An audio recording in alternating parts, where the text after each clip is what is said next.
Come here inside. Oh my God! পবিত্র কাবা প্রাঙ্গণে প্রথমবারের মতো আজানের ধ্বনি শুনে আবেগাপ্লুত হয়ে পড়েছেন ৬৭ বছর বয়সী এক ব্রিটিশ নারী। জীবনের পরন্ত বেলায় সম্প্রতি ইসলাম ধর্ম গ্রহণ করার পর প্রথমবারের মতো মক্কায় গিয়ে এই আবেগময় অনুভূতির মুখোমুখি হন তিনি। আজানের সুমধুর ধ্বনি কানে পৌঁছাতেই অঝরে কাঁদতে শুরু করেন এই বৃদ্ধা। সম্প্রতি সামাজিক যোগাযোগ মাধ্যমে ছড়িয়ে পড়া এই মুহূর্তের একটি ভিডিও বিশ্বজুড়ে অসংখ্য মানুষের হৃদয় ছুঁয়ে গেছে। ফুটেজে দেখা যায় বোরকা ও হিজাব পরিহিত চশমা পরা ওই নারী পবিত্র মসজিদ আল হারামের ভেতরে দাঁড়িয়ে আছেন। হঠাৎ চারপাশ মুখরিত করে মুয়াজ্জিনের কণ্ঠে আজান শুরু হলে তিনি নিজের আবেগ ধরে রাখতে পারেননি।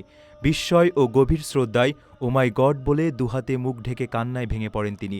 এ সময় তার পাশে থাকা আর এক নারীকে হাসি মুখে তাকে সঙ্গ দিতে ও মুহূর্তটি উপভোগ করতে দেখা যায়।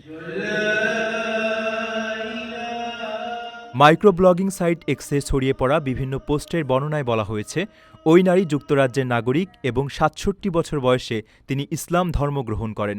ধর্মান্তরিত হওয়ার পর এটিই ছিল তার প্রথম মক্কা সফর।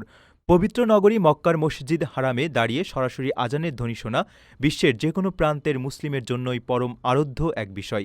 দীর্ঘ জীবনের এতগুলো বছর পেরিয়ে নতুন ধর্মে দীক্ষিত হওয়ার পর ইসলামের সবচেয়ে পবিত্র স্থানে দাঁড়িয়ে প্রথমবার আজান শোনার সেই অনুভূতি যে কতটা গভীর ও আধ্যাত্মিক হতে পারে তা ওই ব্রিটিশ নারীর অশ্রুসিক্ত চোখই প্রমাণ করে। Oh my God! আপনার স্বপ্নগুলো আকাশ ছুবে প্রবাসীর হেলিকপ্টারের মাধ্যমে। বিয়ে, জন্মদিন অথবা যে কোনো বিশেষ প্রয়োজনে হেলিকপ্টার ভাড়া করতে যোগাযোগ করুন স্ক্রিনে দেয়া নাম্বারে। প্রবাসীর হেলিকপ্টার, নিরাপদ ও সাশ্রয়ী বাহনের বিশ্বস্ত নাম।